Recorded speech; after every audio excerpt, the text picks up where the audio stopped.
अभी हम देख रहे थे डोमेन ऑफ फंक्शन, और अभी हमने देखा था लास्ट लेक्चर में कि वो वाले फंक्शन का डोमेन निकालना है जिसमें लॉग इन्वॉल्व हो।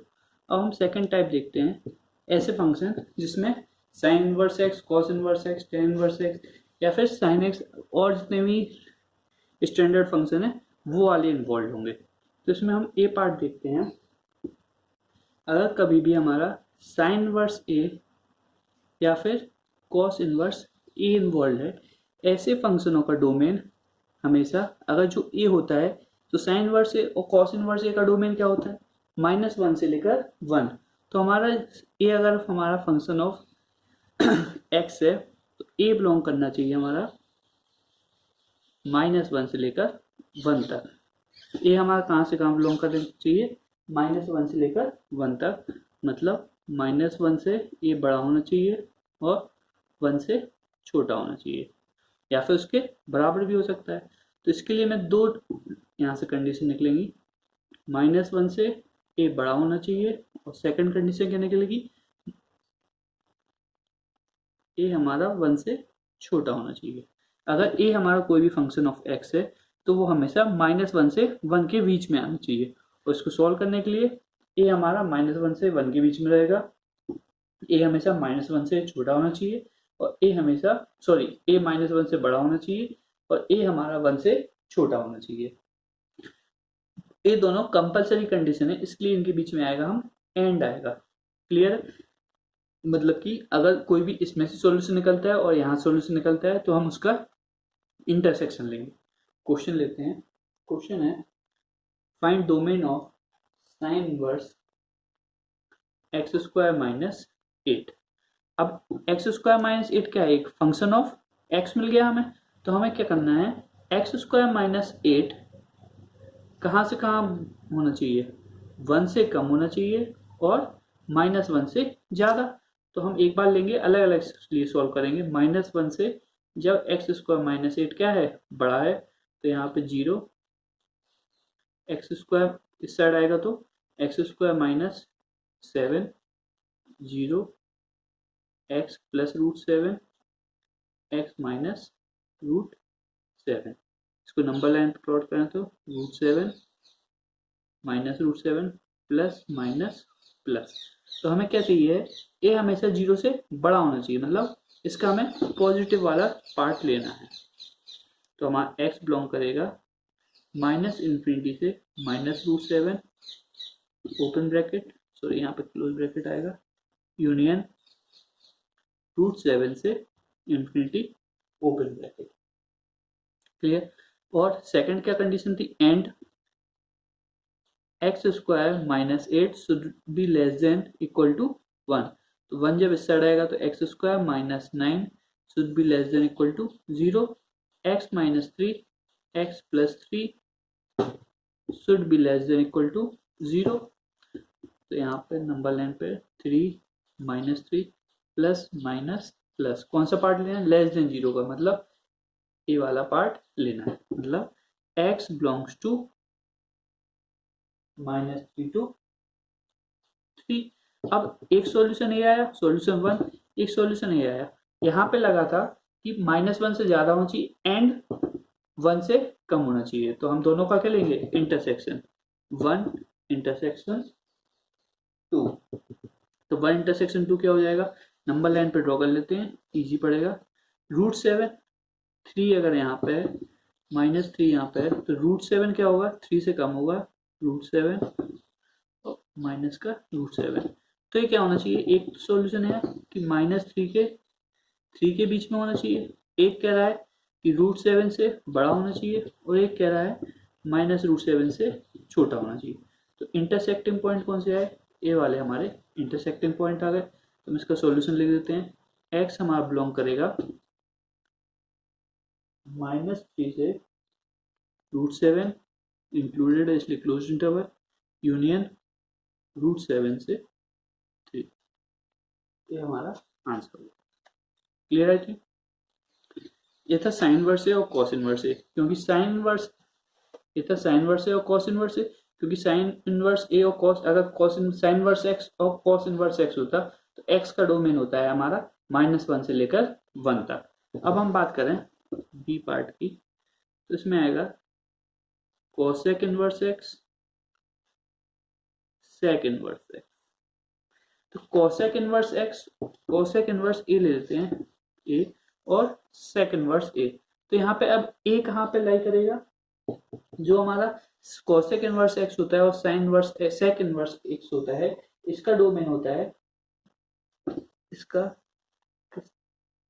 Cosec inverse x and sec inverse x, इन दोनों का डोमेन क्या होता है, आर -1 से लेकर 1, या फिर और इसको कैसे लिख सकते हैं हम, -∞ to -1 close interval union 1 to ∞, मतलब -1 से लेकर 1 के बीच में डिफाइंड नहीं होता है। तो ए भी हमारा क्या होगा, ए हमारा जो भी ए होगा वो हमारा कहाँ से कहाँ होना चाहिए, -∞ to -1 close interval union 1 to ∞।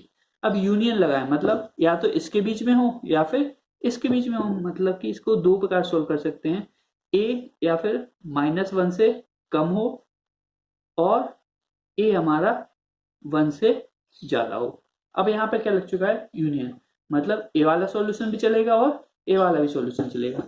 जब हम साइन वर्स और कॉस इनवर्स की बात कर रहे थे तो यहाँ पे लगा था एंड की कंडीशन थी, लेकिन जब हम कॉसेक इनवर्स और सेक इनवर्स की बात कर रहे हैं तो यहाँ पे और लगा हुआ है, मतलब ए हमारा -1 से कम होना चाहिए और ए हमारा 1 से ज्यादा होना चाहिए, लेकिन यहाँ पे और लगा, मतलब दोनों ए वाली कंडीशन भी सेटिस्फाई करेगा और ए वाली कंडीशन भी सेटिस्फाई करेगा।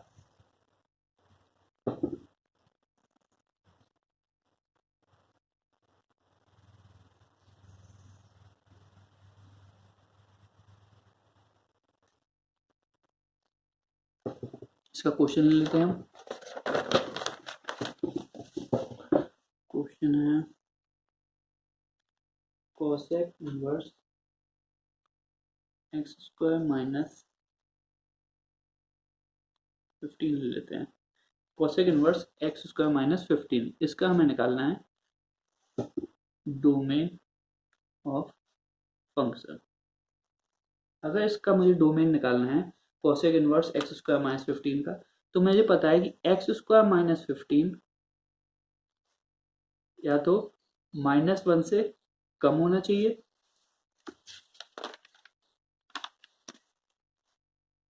और एक्स स्क्वायर -15 1 से ज्यादा होना चाहिए। क्लियर? तो एक्स स्क्वायर -15 जब -1 से कम होगा तो x square -15 + 1 less than 0, x square -14 should be less than 0। तो यहाँ पे क्या आ जाएगा, x -√14 x + √14 should be less than 0, और इसके लिए x square -16 should be greater than 0, x -4 x + 4 should be greater than equal to 0। तो यहाँ पे क्या आएगा, √14 माइनस का √14 प्लस माइनस प्लस, यहाँ पे कौन सा पार्ट लेना है हमें, नेगेटिव वाला पार्ट, x बिलोंग्स टू -√14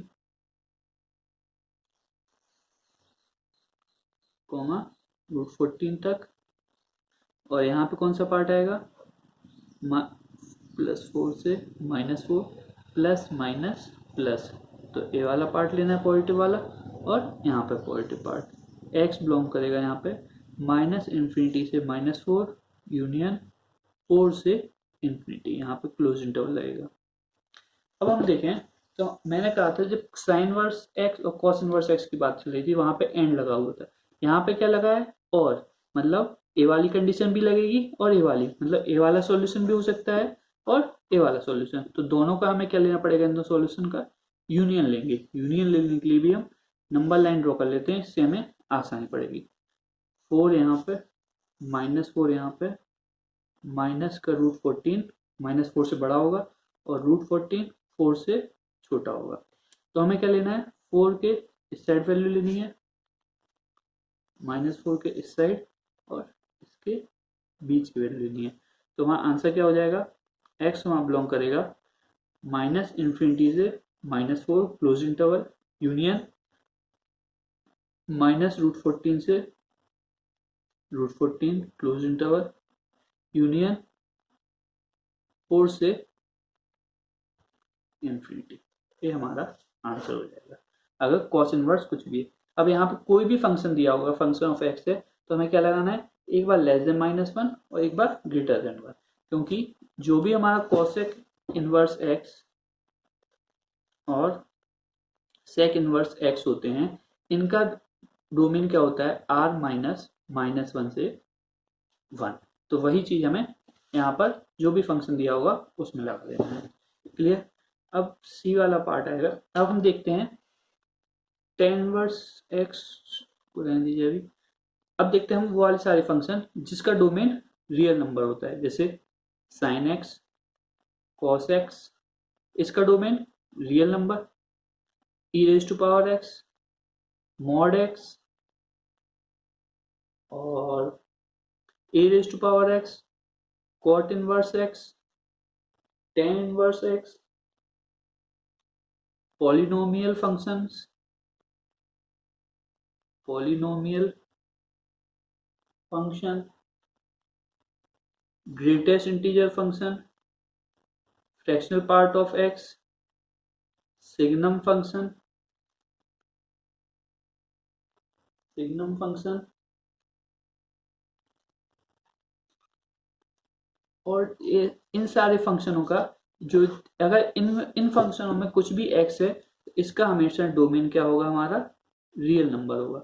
इन फंक्शनों का डोमेन क्या होगा, हमारा रियल नंबर। अगर sin x है, cos x है, e⁻x है, mod x है, a⁻x है, cot इनवर्स x है, tan इनवर्स x है, इन सारे फंक्शनों का हमारा जो भी डोमेन होगा वो हमेशा क्या होगा, रियल नंबर। जैसे मैं बात करूं एग्जांपल e⁻x-4, अगर मुझसे पूछे इसमें e⁻x-4 का इस पूरे फंक्शन का डोमेन क्या है, तो इस फंक्शन का डोमेन होगा हमारा ऑल रियल नंबर। एग्जांपल 2, अगर मुझसे पूछे साइन ऑफ 3x-4 का डोमेन क्या होगा, इसका डोमेन होगा रियल नंबर। क्यों? क्योंकि यहाँ पे मैं x की कोई भी वैल्यू रखूं तो यहाँ पे जो भी चीज आएगी उसमें उसका हमेशा आंसर हमें मिल जाएगा। x की किसी भी वैल्यू पे साइन, x की कोई भी वैल्यू रख दूं, अगर वो रियल नंबर है तो मुझे साइन उसका मिल जाएगा। ऐसे e⁻x-4, क्योंकि एक्सपोनेंशियल फंक्शन जो है हमारा वो सारे रियल नंबर के लिए डिफाइंड है, इसलिए उसकी जगह कुछ भी आएगा, उस x e कुछ भी आएगा तो हमें से क्या होगा, डिफाइंड। मतलब यहाँ पे x की हम कोई भी वैल्यू रखें तो हमें e में x-4 का आंसर मिल जाएगा। मतलब वो वाला फंक्शन क्या होगा, हमारा डिफाइंड होगा, इसलिए डोमेन इसका क्या होगा, रियल नंबर। थर्ड, अगर मैं बात करूं tan inverse of 6x² + 9x + 10, इसका भी डोमेन क्या होगा, डोमेन क्या होगा इस फंक्शन का, रियल नंबर। ऐसे फंक्शनों का हमेशा डोमेन क्या निकलेगा, हमारा रियल नंबर निकलेगा। कौन कौन से फंक्शन, अगर हमारा sin x है, cos x है, e⁻x है, ग्रेटेस्ट मॉडुलस फंक्शन है, एक्सपोनेंशियल फंक्शन है, और cot इनवर्स x है, tan इनवर्स x है, कोई पॉलिनोमियल फंक्शन है, या फिर हम देखें अगर मैं इसमें एक और फंक्शन इंक्लूड कर सकता हूँ 1/x⁻2n + 1, क्योंकि 1/x⁻2n + 1 मतलब 1/x3, 1/x⁵, ऐसे जितने भी फंक्शन है ये भी क्या होंगे, हर जगह डिफाइंड है, क्योंकि इनका ग्राफ कैसा बनता है, इसका ग्राफ बनता है इस प्रकार से। तो ये पूरा हर रियल नंबर पे डिफाइंड होंगे। बस क्या कंडीशन है, x की वैल्यू कभी भी 0 नहीं होनी चाहिए। और मैं एग्जांपल लेता हूँ एक दो। अगर मैं बात करूँ greatest integer function of 3x² + 9x + 18x⁴ + 9x, अगर मैं 9x⁵ कर लीजिए, इसका भी ग्रेटेस्ट इंटीजर फंक्शन, यहाँ पे जो भी वैल्यू आएगी, अगर मैं x की कोई सी भी वैल्यू रखूं तो इसका डोमेन क्या होगा, इसका भी डोमेन क्या होगा, रियल नंबर, क्योंकि उसका मैं ग्रेटेस्ट इंटीजर फंक्शन निकाल सकता हूँ। मतलब x की सारी वैल्यूज के लिए एक्स की सारी वैल्यूज के लिए ग्रेटेस्ट इंटीजर फंक्शन क्या है हमारा, डिफाइंड है। क्लियर। अब बात की जाएगा सिग्नम, एग्जाम्पल लेते हैं हम सिग्नम फंक्शन का। सिग्नम फंक्शन का डोमेन की बात की जाए तो सिग्नम फंक्शन का ग्राफ देखा जाए तो ये क्या होता है, इस प्रकार होता है। अगर x की वैल्यू 0 से बड़ी है तो आंसर क्या मिलता है हमें, 1 मिलता है। x इक्वल टू 0 पे 0 मिलता है और x लेस देन 0 पे -1 मिलता है। तो अगर मैं इस x को -इन्फिनिटी से 0 तक आऊं तो 0 इंक्लूडेड तो नहीं है लेकिन यहाँ पे, लेकिन 0 से कम तक इंक्लूडेड। 0 कहाँ पे, खुद पे इंक्लूड हो गया, और 0 से ज्यादा पे ये वाला फंक्शन हमारा डिफाइन कर देता है। सिग्नम फंक्शन कैसे डिफाइंड होता है, signum function equal to modulus x upon x। Clear. अब लेते हैं हम A B C D part लेते हैं। डी पार्ट में अब हमारे sine inverse x, cos inverse x, cosec inverse x, sec inverse x, tan inverse x, inverse function सारे खत्म हो गए। साइन एक्स खत्म हो गया, साइन एक्स हो गया, कॉस एक्स हो गया। अब आते हैं हम टेन ए और सेक ए। जब टेन ए और सेक ए होगा तो ए क्या होना चाहिए यहाँ पे, ए क्या हो सकता है, ए हमारा टेन ए कब डिफाइंड है, टेन ए डिफाइंड है हमारा जब हमारा कोसेक्स अगर 0 नहीं है तो हमारा टेन ए डिफाइंड है। और अनडिफाइंड कब है, टेन ए और सेक ए अनडिफाइंड कब होते हैं, जब कोसेक्स 0 होता है। और कोसेक्स 0 कब होता है, कोसेक्स अगर 0 है तो एक्स किसको बिलोंग करते हैं, 2n+1 पाई बाई 2।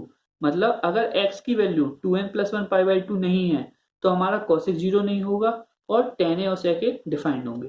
तो टेन ए और सेक ए को डिफाइंड होने के लिए a should belongs to r minus 2n+1 pi by 2, क्योंकि टेन ए और सेक ए का डोमेन भी क्या होता है, r minus 2n+1 pi by 2। वैसे ही ए बी सी कॉस ए और कॉसेक ए, अगर इनको डिफाइंड होने के लिए, अब इनको डिफाइंड, सॉरी यहाँ पे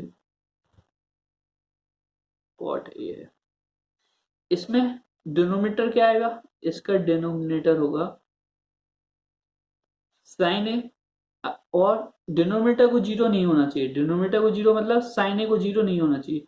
साइन ए इक्वल टू 0 कहाँ होता है, sine a equal to 0 a belongs to n pi, मतलब ए को क्या होना चाहिए, एन पाई नहीं होना चाहिए। तो a belongs to real number minus n pi. यहाँ पे भी n बिलोंग्स टू इंटीजर, यहाँ पे भी n बिलोंग्स टू, ये हमारा फॉर्म हो गया।